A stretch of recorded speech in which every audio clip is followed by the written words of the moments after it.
मित्रांनो, तुम्हाला वाटलं आहे का तुम्ही शक्तिपूर्ण आहात पण तरी काहीच पुढे जाऊ शकत नाही. शरीर तयार आहे, मन थकले आहे, बुद्धी हरली आहे. आज आपण पाहणार आहोत अर्जुनाची हीच अवस्था, जिथे हातात धनुष्य असूनही तो आतून जर्जर झाला आहे. ही ओवी आपल्या जीवनाशी किती जुळते हे समजून घेणे महत्त्वाचे आहे. मित्रांनो, अशाच तुम्हाला ज्ञानेश्वरीच्या ओव्यांचा भावार्थ जीवनार्थ जर जाणून घ्यायचा असेल तर पहिल्यांदा आपल्या चॅनलला सबस्क्राईब करा, व्हिडिओला लाईक करा आणि व्हिडिओ शेवटपर्यंत बघा. तयापरी तो धनुर्धरो जालाश दुःख जर्जोर जैसा ग्रीष्मकाळ गुरुवरी वनवला का. तयापरी तो धनुर्धर म्हणजे हातात असलेला शौर्यपूर्ण, दुःखाने हरलेला, आतून थकलेला, उन्हाळ्यातील थकलेले गूर व वनवला का म्हणजे आतून जळणे, मानसिक वेदना. ज्ञानेश्वर माऊली सांगतात, शक्ती असूनही ज्ञान असूनही माणूस भ्रमित आणि थकलेला असतो. आजच्या जगात हेच अनुभव खूप सामान्य आहेत. तेवढ्यासाठी हा व्हिडिओ खूप महत्त्वाचा आहे. मित्रांनो, हा व्हिडिओ शेवटपर्यंत बघा. अर्जुनाजवळ शौर्य, कौशल्य, अनुभव आहेत. आजच्या भाषेत ज्ञान आहे परंतु आत्मविश्वास हरवला आहे. अनुभव आहे परंतु निर्णय घेण्याची ताकद नाही. शरीर तयार आहे पण मानसिक ताकद हरवलेली आहे. आता हीच अवस्था आपल्या आजच्या जीवनात अनेकदा दिसते. नोकरीत अनुभव लोक तणावाखाली हरतात. निर्णय घेणाऱ्या अनुभवी असताना चुका करतात. शिक्षित लोक भीतीमुळे पुढे जात नाहीत. जालाशे दुःखात जर्जर अंतर्गत वेदना. जर्जर म्हणजे फक्त थकलेलं नाही, झिजलेलं, आतून कोसळलेलं दुःख शरीरावर येते, मनावर येते, बुद्धीवर प्रभाव टाकते. हीच अवस्था. मानसिक समस्या पाहून हात सुन्नवणे, बोलताना आवाज थरथरणे, निर्णय घेता न येणे ही अर्जुनाच्या अवस्थेसारखी लक्षणं आहेत. जैसा ग्रीष्मकाळी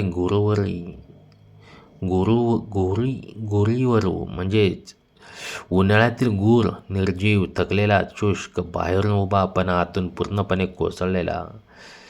आजही बाह्य जीवनात सक्षम दिसतात, आतून वेदनेने जळतात. मानसिक थकवा, भ्रमामुळे आंतरिक शक्ती हरवते.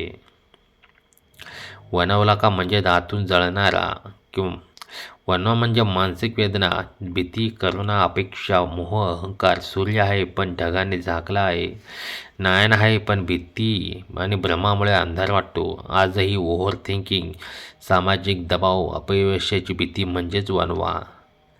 भावनाविरुद्ध विवेक. अर्जुनाच्या मनात दोन शक्ती आहेत, भावना आणि विवेक. म्हणजे भावना म्हणजे भीती, कल्याण, मोह आणि विवेक म्हणजे धर्म, कर्तव्य आणि सत्य. भावना जास्त झाल्या की विवेक दबला जातो आणि विवेक जास्त झाला तरी भावना नाकारली गेली तर मानसिक संतुलन हरवते.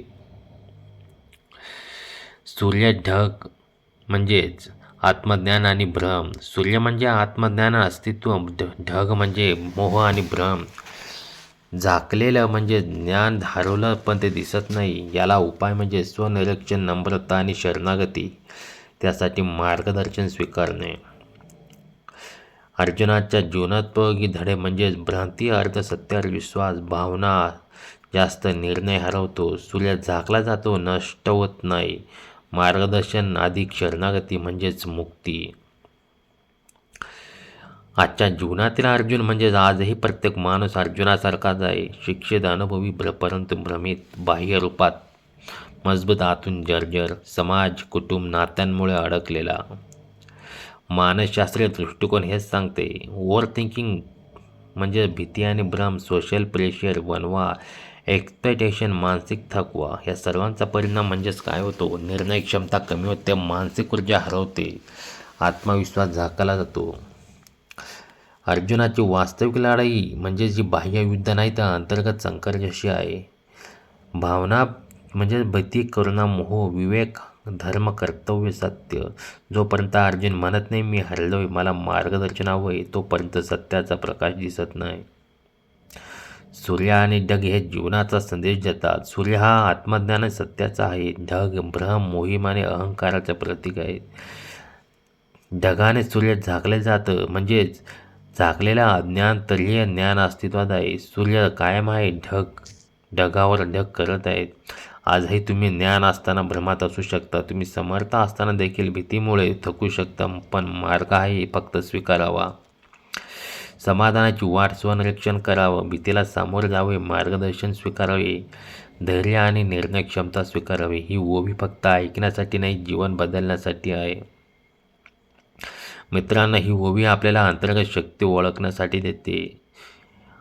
व्हिडिओ शेवटपर्यंत पाहिल्याबद्दल मनापासून धन्यवाद. व्हिडिओला शेअर करा, चॅनलला सबस्क्राईब करा आणि अशाच पुढच्या ओवींसाठी आमच्या चॅनलवर अपडेट राहा. रामकृष्ण हरी.